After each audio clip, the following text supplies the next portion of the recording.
Hello, everybody, and welcome to today's wisdom discussion. My name is Leah, founder of Personal Chapter, and I'm a midlife transition specialist, television host of Awakened with Leah, The Next Chapter, and an author. I support recently divorced women in midlife who are feeling stuck in fear, self-doubt, and uncertainty about their next chapter to connect to their truth, recognize themselves again, and gain clarity on what they really want so they can feel the freedom of their past and lead with confidence into their next chapter. Midlife can be complicated and confusing, leaving us feeling like we're in a fog. And fog syndrome is exactly what we're going to talk about today. If you know anyone that could benefit from our discussion today, please feel free to invite them. So what does FOG stand for? FOG stands for fear, obligation, guilt, and overwhelm. So you know that feeling when your head is spinning, your brain goes blank, you can't see straight, you can't think straight, and you feel so drained that you don't have the strength to not let the fear stop you or to stop the overwhelm right now and focus? Well, this could be an unseen drain of fear, guilt, or obligation, where something comes up for you, or you have a perception of something that either has occurred or going to happen, which is usually anticipation of the future or guilt of the past. So let's start with guilt. People want to get rid of guilt and think there is no purpose to it, so they vilify it. But it can be a helpful flag to tell us where our values are being compromised or to tell us where there's something unresolved, some unfinished business, and puts us in a position to decide. Guilt's usually telling us that we are living life in other people's expectations of who we should be and what we should do. Keep in mind the social and cultural beliefs around shame and guilt as well. And if we didn't have that, we would continue on the same pattern, not resolving it or mulling over it, or not even acknowledging that our values are being compromised or not valued, throwing us into a fog where it is taking up that valuable brain space. And all of a sudden, we can't think of anything else but that. So it's telling us that it's time to connect with yourself and ask yourself questions such as, what do I want to do about this? Or is this something I'm letting go of? Which brings me to overwhelm. Overwhelm can happen when people want to honor all their values at the same time. And, it's okay to honor one at a time and simply saying it's just something to focus on right now. The values are still there, but it's prioritizing for you right now in your life. Now I want to talk about obligation. So let's, for example, say when you have to bring the casserole to Thanksgiving dinner and you don't even want to go to Thanksgiving.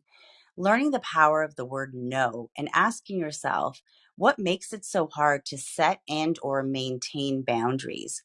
My personal favorite is asking, whose should is this? Because this really helps me get out of my fog. And lastly, let's talk about fear. I touched on this a bit last week, but definitely worth talking about again in reference to how it adds to us being in a fog.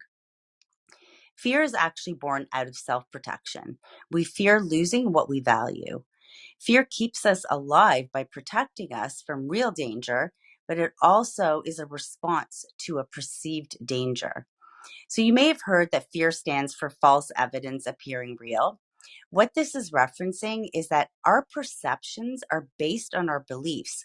And since most of our beliefs come from learned experiences and beliefs we've adopted along the way from family, friends, mentors, teachers, we believe them to be true and we don't even question them. We even find evidence to prove them. In many cases, we're not even aware that we're doing this because it's happening on an unconscious level. And the truth is, fear doesn't exist in the present moment. Fear is the anticipation of a negative outcome or an assumption that if it happened in the past, it'll happen again. There is no truth in the future because it hasn't happened yet. And the more we focus on fear, the more energy we are giving the fear, which results in us not playing full out and reaching our potential.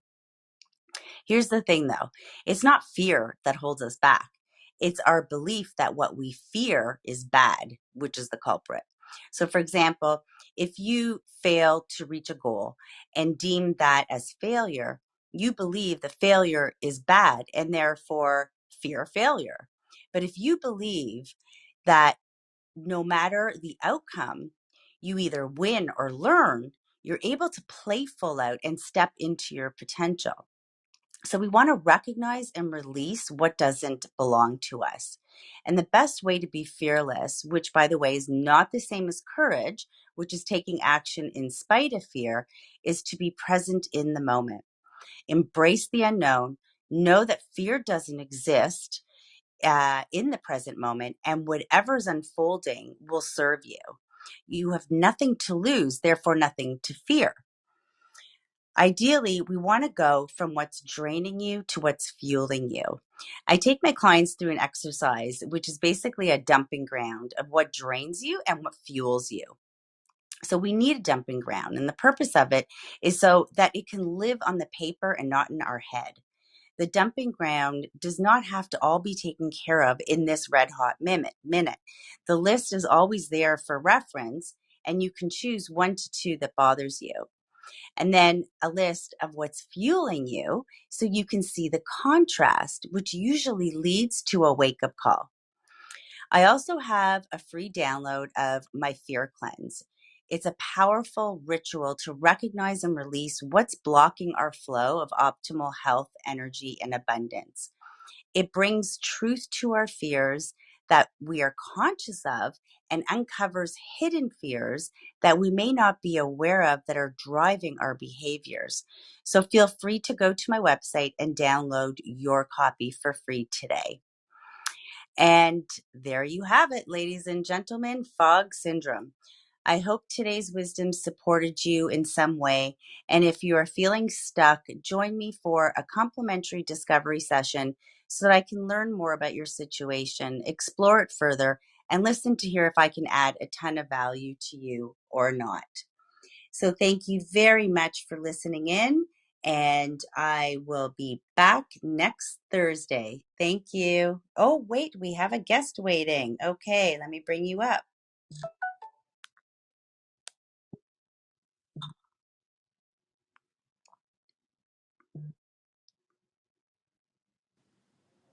Hello, Janice. Welcome. I just noticed that you were waiting to come up. I'm glad I noticed that before I went off. Thank you. Oh, you're so welcome. I so enjoyed your conversation last week, and I know that you're talking about F.O.G this week, and I'm sure you already went through everything. And just your heart and soul that you put into these talks. It's not about. It's about so much more than fear, obligation, and guilt, and you really bring that to the forefront. So I want to encourage anyone who's heard Leah's chat today, and if you happen to listen it on the replay, definitely go and check out her website, personalchapter.com, and she's just so amazing and heartfelt and true. So thank you for letting me come up on stage. Obviously, at the tail end of your chat, I couldn't find you. I'm like, oh my God, I got to get on here and see what she's chatting about this week, and finally found you. So thank you so much. Thank you so much, Janice. I really appreciate it.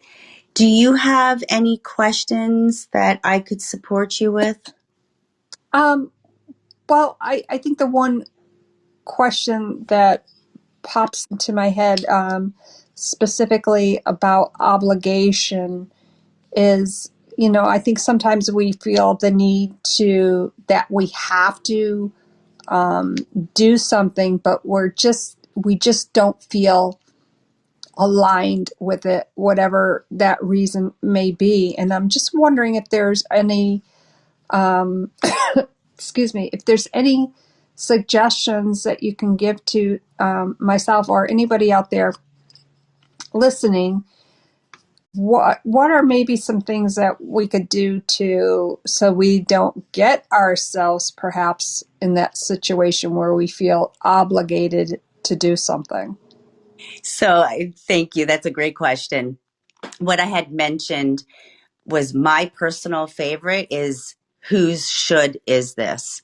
And every single time I ask myself that question, it takes me out of the fog. And I go deeper with that and ask myself, have I set a boundary?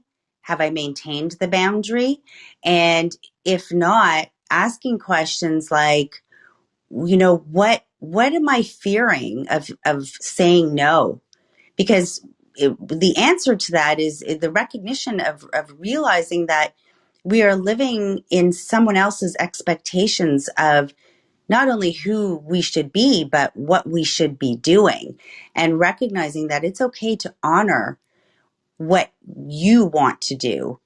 And so the first thing is as recognizing whose should is this, and if it's not yours, then it's learning the power of the word no and setting a boundary that works for you so you're feeling more aligned, and then you are able to make a more conscious decision on, am I going to that Thanksgiving dinner? Am I making that casserole?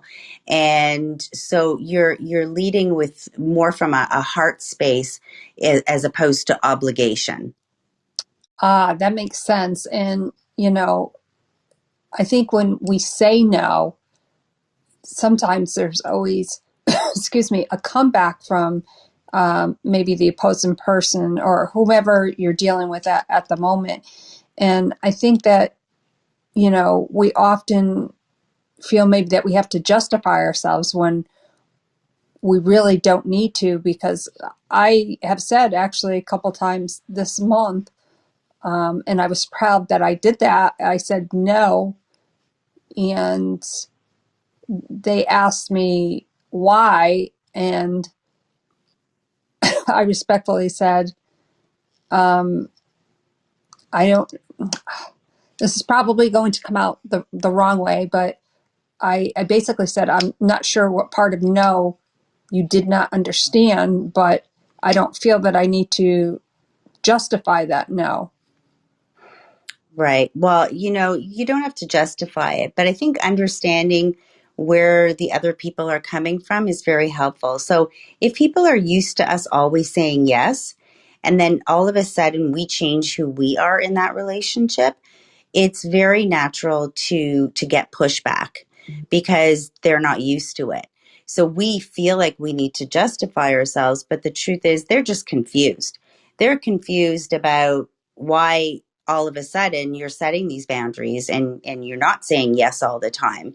And so it's about being comfortable in your own skin and saying, am I setting this boundary from what place? To get back at someone because you're angry? Or is it from a place of honoring yourself where you don't need to justify yourself?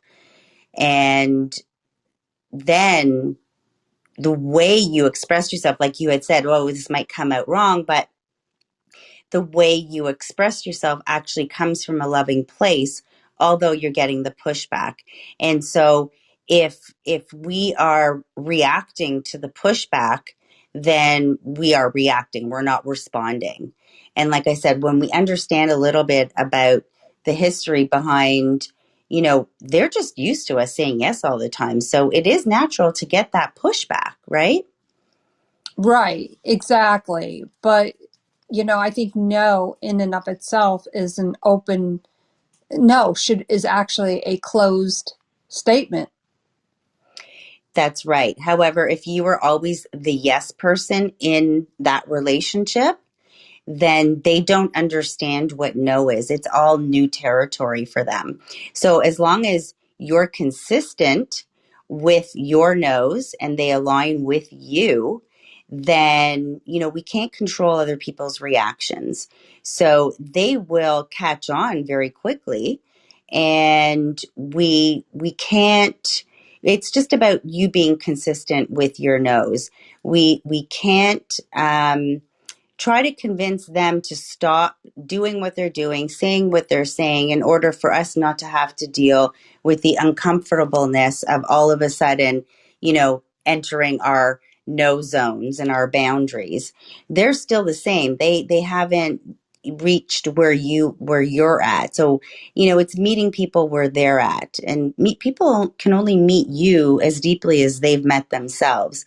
So if you are slowly changing in the relationship, then it is very important just to recognize that, you're doing this because you just finally realize that it's important to honor your boundaries, and you can't change their reactions to it, but the consistency of it they'll realize. So either they will accept it or they won't. Right. Oh, thank you so much. That makes a lot of sense, and it just kind of confirms to me that, I'm standing in my own and not, realizing the boundaries that are that important to me. So thank you for explaining that. You're very welcome. And it's okay to set boundaries. The part that messes us up is when people aren't accepting our boundaries, and then we start pointing the fingers at them and get mad that they're not accepting our boundaries. The only person that has to honor it is you. Right. Yeah. Awesome. Thank you so much, Leah. You are so welcome. Thank you for joining me. And if there's no one else that wants to join, that will be the end of our wisdom discussion today. And I look forward to next week. So thank you, everybody. Thank you, Janice. Thank you, Leah.